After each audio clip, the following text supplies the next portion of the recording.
Bom dia, meu amigo. Estamos hoje começando mais um café da manhã com o ecocardiografista e hoje a gente vai começar um tema bem palpitante que é a estenose aórtica. Nós sabemos que a estenose aórtica talvez seja uma das patologias valvares mais complicadas na sua avaliação.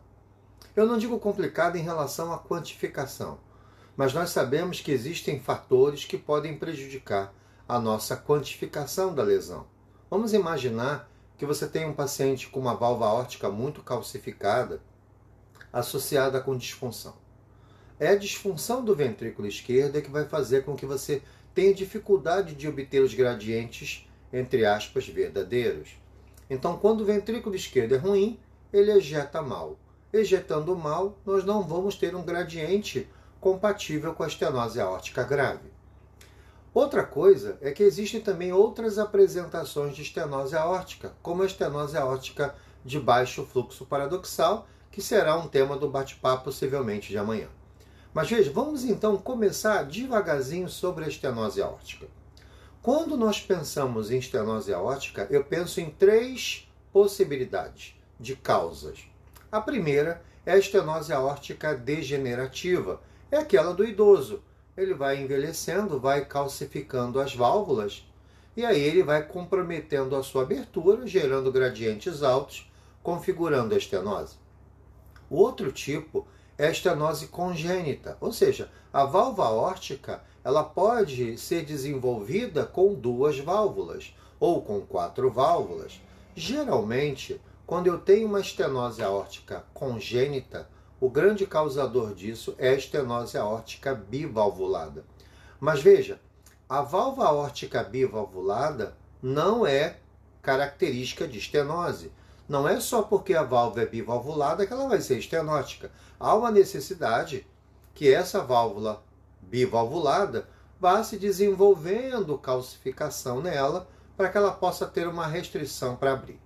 O que a gente tem que lembrar é que essa válvula aórtica bivalvulada ela tem características que, após a calcificação, tem uma tendência a desenvolver estenose num período mais recente.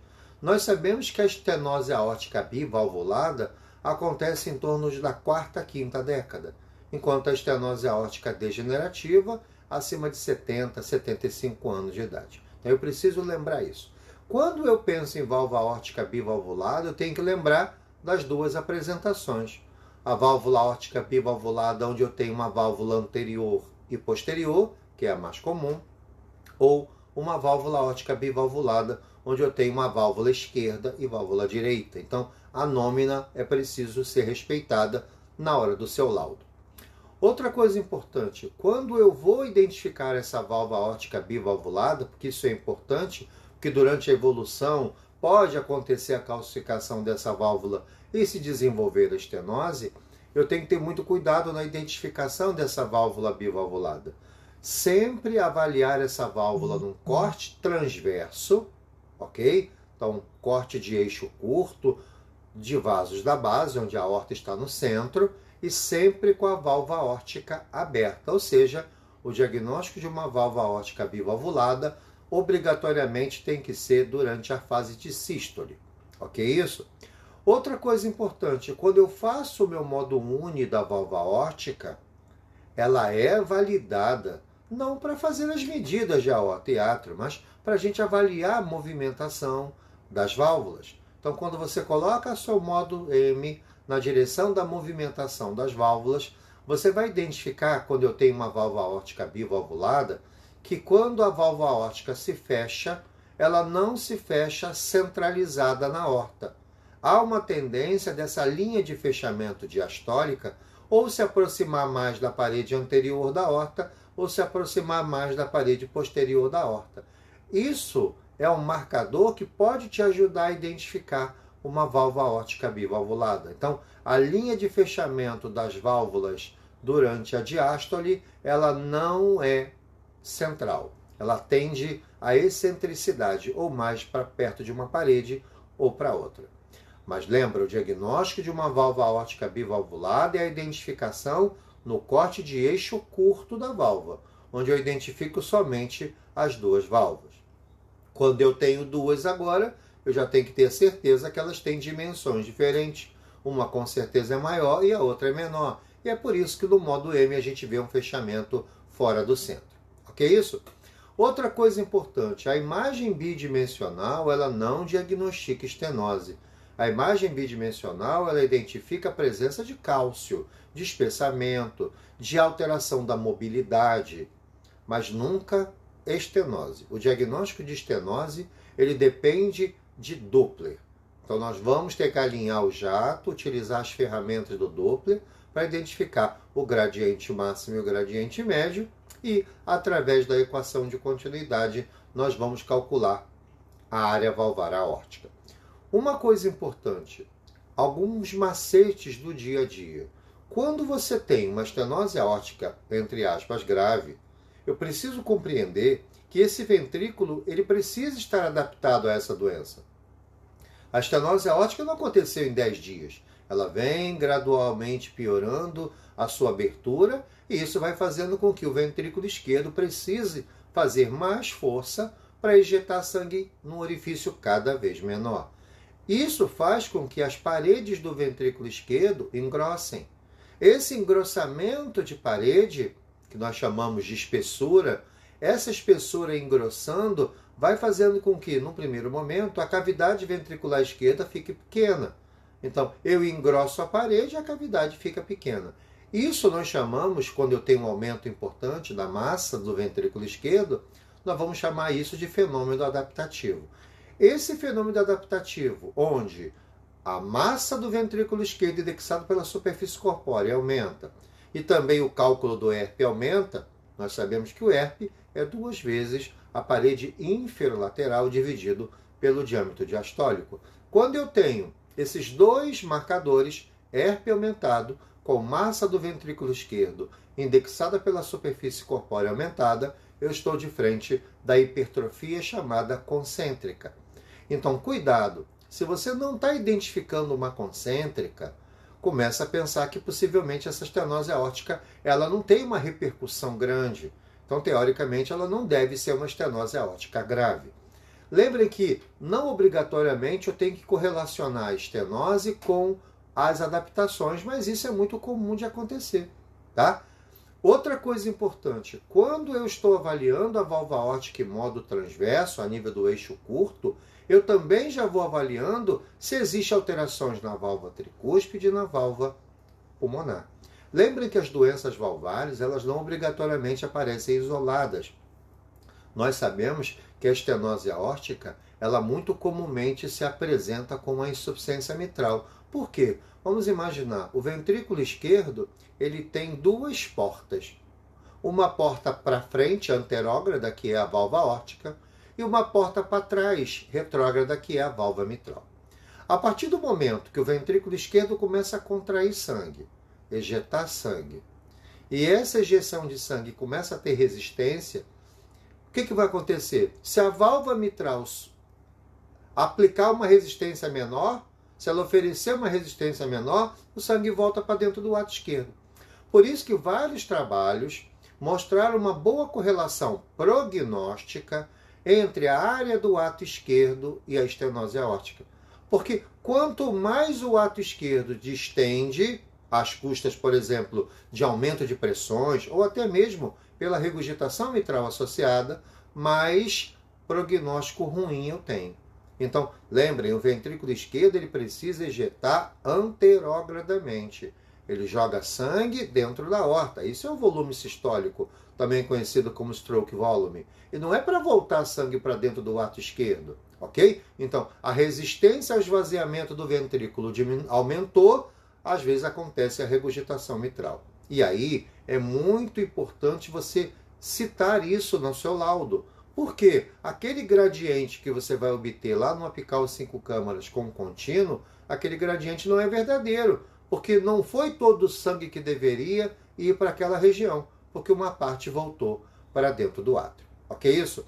Outra coisa importante, quando a gente vai agora para o apical, para começar a fazer as inferências, eu já tenho uma ideia de que a válvula é calcificada, eu já tenho uma ideia que eu estou identificando uma mobilidade esquisita, essa válvula aórtica está abrindo como se fosse um cone, indome, pode ser uma válvula bivalvulada, mas a estenose aórtica também pode se concentrar e se apresentar dessa maneira.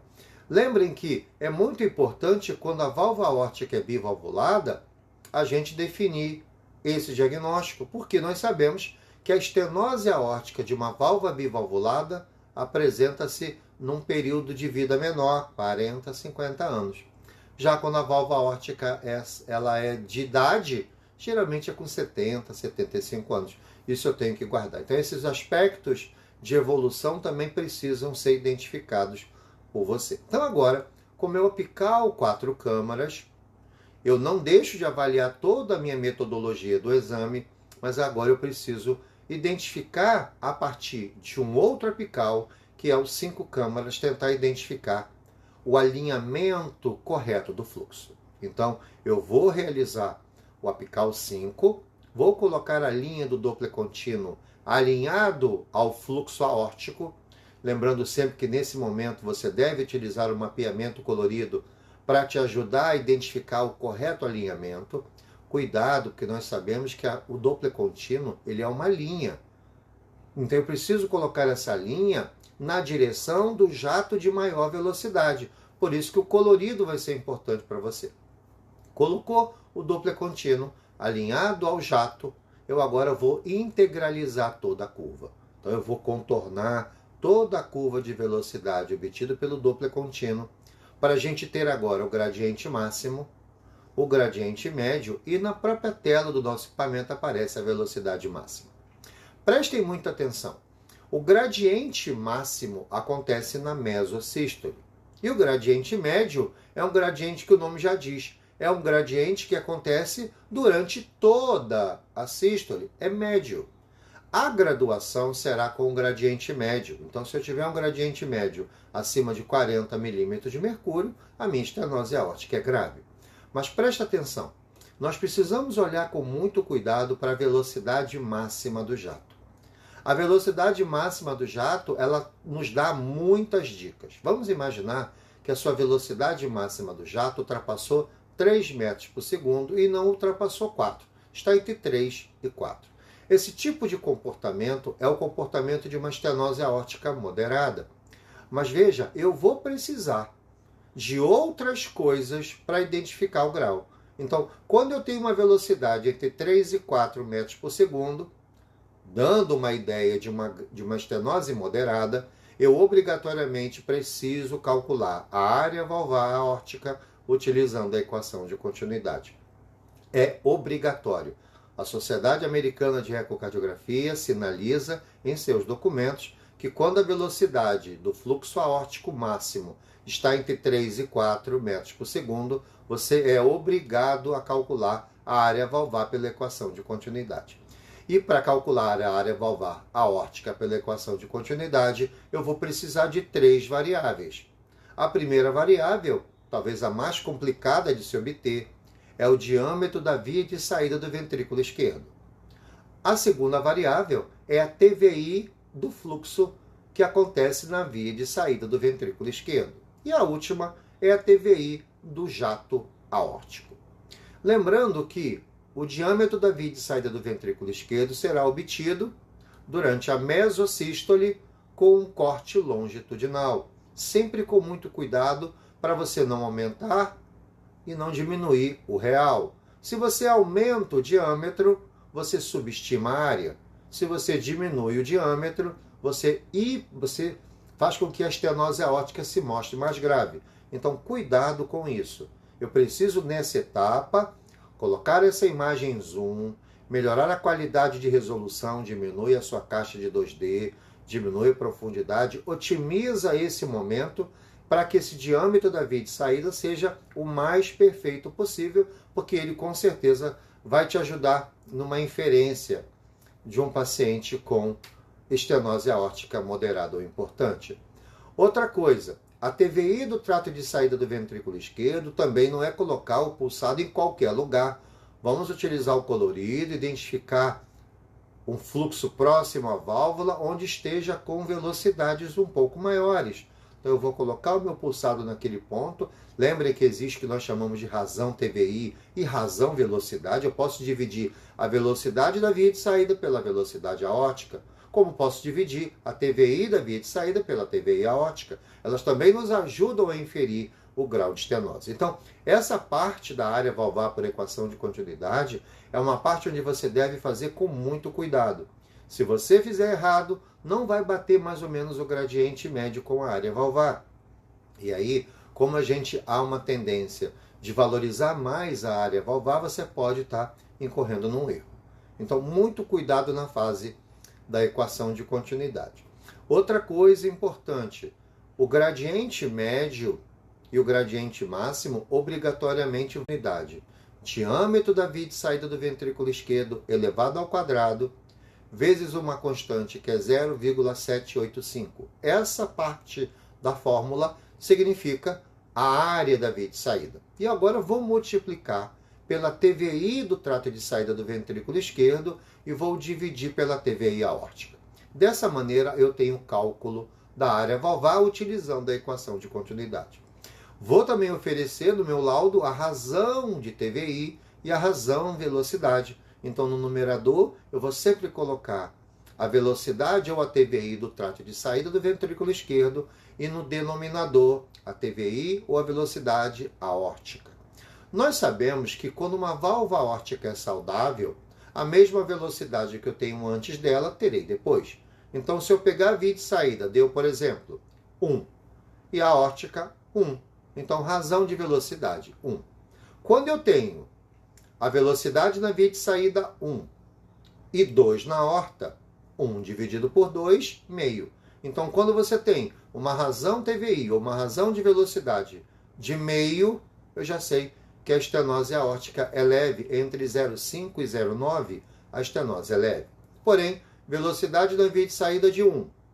Na aorta, 3. 1 dividido por 3, 33. Se eu tiver uma razão de velocidade ou razão TVI entre 0,25 e 0,50, a estenose aórtica é moderada. E se você tiver 1 na via de saída e 4 dentro da aorta, 1 sobre 4, 0,25.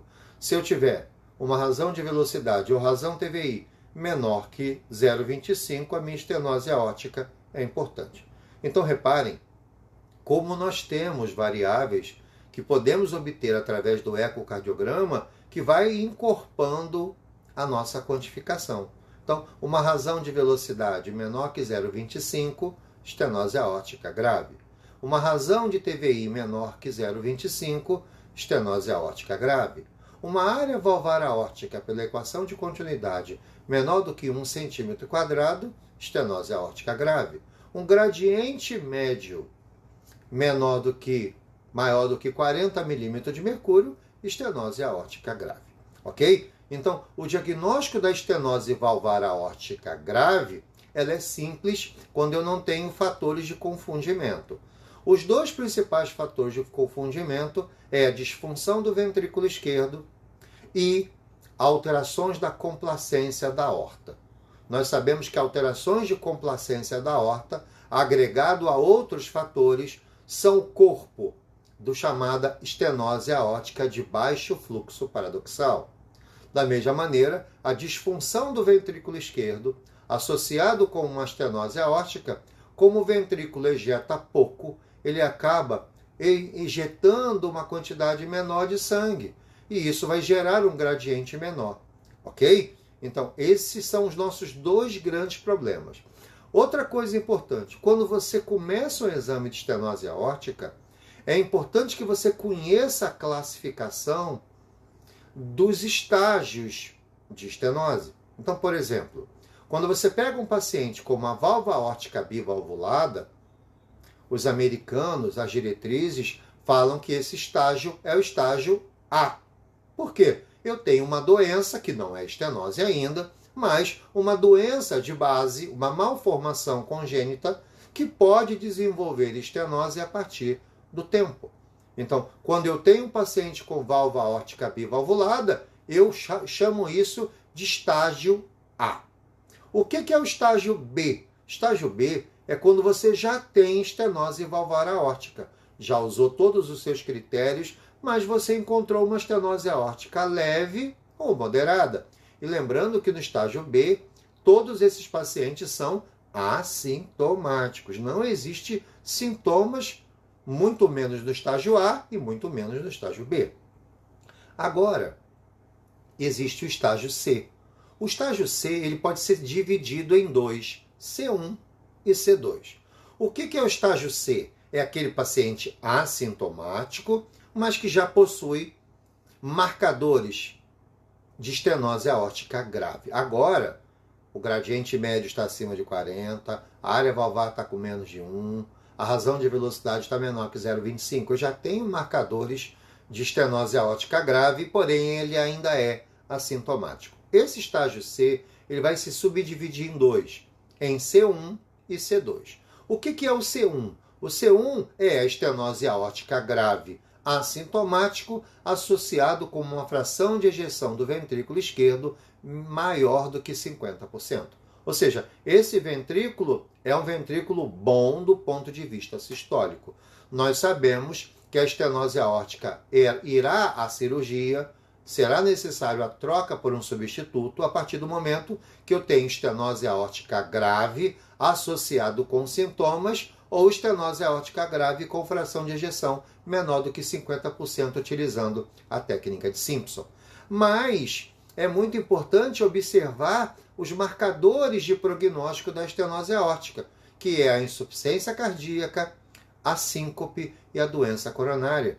Esses pacientes com estenose aórtica que apresentam esses comprometimentos, tanto de fração de ejeção que cai, quanto episódio de síncope ou doença coronária, você vai ter que intervir nesse paciente. Então, o estágio C1, assintomático, estenose aórtica grave, agregado com uma fração de ejeção acima de 50%. Já o estágio C2, eu tenho um paciente assintomático ainda, com estenose aórtica grave, porém a fração de ejeção já está abaixo de 50%. Teoricamente, esse paciente em estágio C2, eu preciso avaliar como meu time se esse paciente precisa rapidamente trocar essa válvula. A fração de ejeção, a queda do desempenho ventricular esquerdo é um marcador que sinaliza o momento de intervenção nessa válvula. Se você não intervir, você pode evoluir mal com esse paciente. E lembrando, uma vez com uma estenose aórtica grave, onde você fez a intervenção cirúrgica, trocou por uma prótese, há uma necessidade que com 6 a 8 meses haja uma queda de pelo menos 30% da massa ventricular esquerda indexada pela superfície corpórea. Se não houver essa queda, significa que possivelmente você escolheu um momento inadequado para a intervenção. Você não identificou o correto momento para que houvesse uma redução expressiva da massa, que é um índice prognóstico. Lembrem que fração de ejeção e massa do ventrículo são marcadores prognósticos. Eu tenho que ter muito cuidado na identificação. Então esse é o estágio C2. É um estágio que me preocupa. Eu preciso decidir se eu vou intervir ou não. E existe também o estágio D. O estágio D, a grande característica de tudo que está dentro do estágio D é o sintomático. Então, o estágio D é aquele paciente sintomático com estenose aórtica grave e fração de ejeção baixa ou normal. Vai depender de que tipo de estágio eu tenho. O estágio D se divide em três. Estágio D1, estágio D2, estágio D3. Quem é o D1? D1 é a estenose aórtica grave clássica. Ele tem a função boa, é sintomático e tem gradiente médio acima de 40 com área valvar menor do que 1. Esse é a estenose aórtica grave, estágio D1. Quem é o estágio D2? É a mesma coisa, só que quando eu olho para o gradiente médio, não está batendo com a área valvar, porque o ventrículo é ruim do ponto de vista sistólico. Então, o estágio D2 é aquele paciente que tem uma estenose aórtica, às vezes encontra uma área valvar menor do que 1 centímetro quadrado, mas o gradiente não ultrapassou 40. Isso por quê? Possivelmente porque o ventrículo é ruim do ponto de vista sistólico. Esse é o estágio D2. Esse grupo de pacientes precisa ir ao eco de estresse com dobutamina, Porque em baixas doses de dobutamina, devido ao seu efeito de vasodilatação, eu melhoro o desempenho do ventrículo. E aí ele aumenta os seus gradientes, caso a estenose aórtica seja grave. Se ele aumentar os gradientes e ultrapassar 40, beleza, isso era uma estenose aórtica verdadeira. Porém, se com a dobutamina em baixa dose ele não aumentar os gradientes, você vai considerar essa estenose aórtica ainda moderada. Então, isso é obrigatório na avaliação do paciente estágio D2. E lembrando que nós precisamos utilizar baixas doses, pelo amor de Deus. Ninguém vai continuar o protocolo da dobutamina até 40. Eu vou interferir, vou parar aí no 10 microgramas quilo minuto. Eu só estou querendo vasodilatar o sistema para observar a resposta. E como é que a gente sabe que a eficiência da droga foi boa? Quando a dobutamina age e o protocolo pode ser validado, eu tenho que ter um incremento do volume sistólico em comparação com o repouso de 20%. Quando eu uso a dobutamina em baixa dose e o volume sistólico aumenta 20% em condições comparativas com o repouso, eu tenho certeza que esse paciente tem o que nós chamamos de reserva inotrópica. Quando a gente fala inotropia, é desempenho mecânico, ok? Então, quando eu tenho um paciente onde o volume sistólico, a baixa dose de dobutamina, aumentou em 20%, eu tenho certeza que esse paciente possui reserva inotrópica. Se você tiver que intervir nesse paciente, com certeza ele terá um bom pós-operatório, porque ele tem eficiência mecânica quando você dilatou. Então, se ele tinha, por exemplo, lesões coronárias e você corrigiu junto com a válvula, você está melhorando muito a qualidade de vida desse paciente. E por último, nós temos o estágio D3. O estágio D3 é aquele chamado estenose aórtica de baixo fluxo paradoxal. Por que baixo fluxo paradoxal? Eu olhei toda a avaliação dos meus marcadores e eu encontrei a fração de ejeção acima de 50%. É um sintomático, tem tudo para gravidade, porém a fração de ejeção está acima de 50%. Veja, nesse tipo de paciente eu preciso fazer um checklist. Primeiro que para o diagnóstico da estenose aórtica de baixo fluxo paradoxal, eu preciso ter a pressão arterial sistólica menor do que 140 milímetros de mercúrio. O diagnóstico do estágio D3 de estenose aórtica, que é a estenose aórtica de baixo fluxo paradoxal, não pode ser feito com a pressão arterial sistólica no momento da avaliação acima de 140 milímetros de mercúrio. Então, eu avaliei a pressão sistólica, está tudo bem, eu agora vou fazer um checklist. Primeira coisa que eu vou avaliar, a espessura relativa parietal. Ela deve geralmente estar acima de 0,5. A disfunção diastólica tem que ter um grau um pouco mais avançado, pelo menos um grau 2. Eu preciso ter um ventrículo esquerdo pequenininho. Então, geralmente, o volume diastólico final desse ventrículo é pequeno, geralmente menor do que 55 ml por metro quadrado. Eu tenho que ter um volume sistólico indexado menor do que 35 ml por metro quadrado. Eu preciso observar que existem marcadores que sugerem que esse ventrículo ele está ejetando uma quantidade normal de sangue, mas em condições inadequadas. Por que condições inadequadas? Porque a complacência da aorta é doente. Então existe uma variável chamada complexo Z, que é a impedância valvulaterial. Essa impedância valvulaterial ela deve ser calculada. Mas veja, eu só vou calcular a impedância valvulaterial para fazer o diagnóstico de estágio D3 depois de você realizar todo o checklist.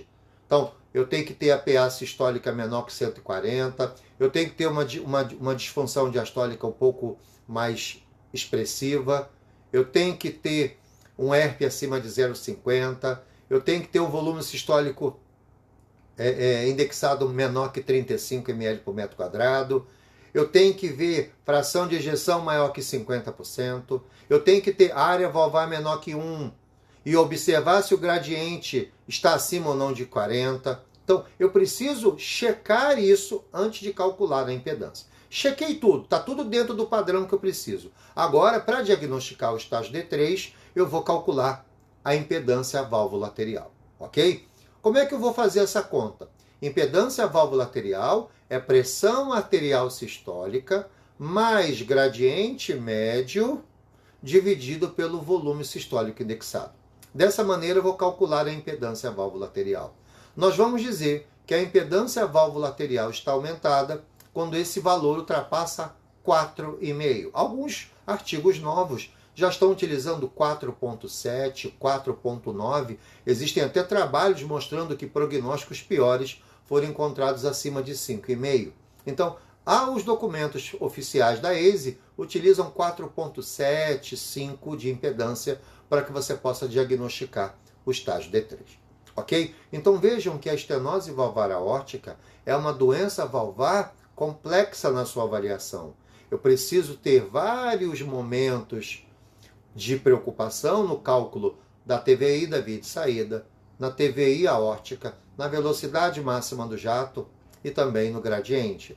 Lembrem, uma velocidade máxima do jato aórtico acima de 5 metros por segundo, ele se torna um fator isolado. Ele não precisa nem que você avalie mais a área valvar aórtica. Uma velocidade máxima acima de 5 significa complicações nos próximos 6 meses. Então, obrigatoriamente, você tem que intervir nesse paciente.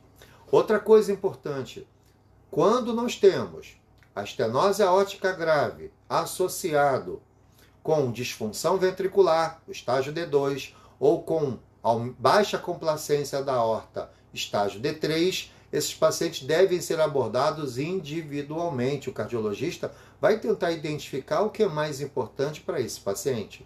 Geralmente, o estágio D3 é medicamento, estágio D2, como eu tenho disfunção, eu preciso melhorar a função do ventrículo. Se essa função ventricular estiver diminuída por doença coronária, eu preciso corrigir a doença coronária para que eu melhore a eficiência sistólica do ventrículo e eu possa reavaliar esse paciente. O problema é que quando você tem uma estenose aórtica dessa monta, associada com disfunção das coronárias, se você optar pela cirurgia de revascularização, ninguém vai ficar esperando para trocar a válvula depois. Nesse momento que eu vou interferir, vou fazer a revascularização, eu aproveito e já troco a válvula aórtica por um substitutivo protético, seja ele metálico, seja ele biológico. Ok? Então, dessa maneira, a gente bateu um papo hoje de manhã sobre a estenose aórtica. É uma das lesões mais comuns do nosso dia a dia. E amanhã a gente vai conversar sobre talvez a lesão valvar mais complexa de avaliação, que é a insuficiência mitral. Um grande abraço, amigos, e nos encontramos amanhã às 6h30 da manhã para falar sobre a insuficiência mitral. Um grande abraço!